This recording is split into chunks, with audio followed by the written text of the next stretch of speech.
एक आदमी था जो रात में लिखता नहीं था, रात उससे लिखवाती थी। कहते हैं उसकी मेज पर शब्द नहीं साए बैठते थे।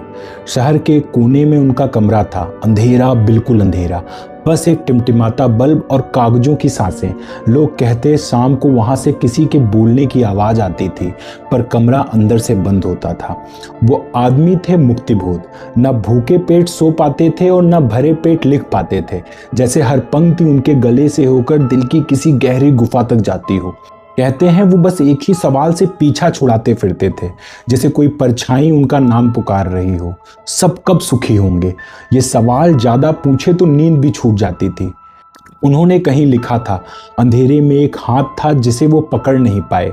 कई लोग कहते हैं वो हाथ उनकी कविता थी, कुछ कहते हैं वो उनका डर था और कुछ कहते हैं वो उनकी आत्मा थी। मुक्तिबोध अपने ही मन को खोदते रहते थे, शब्दों के नीचे शब्द, अर्थों के नीचे अर्थ, जैसे वो कविता नहीं लिख रहे हों, किसी अदृश्य दरवाजे को खोलने की कोशिश कर रहे हों।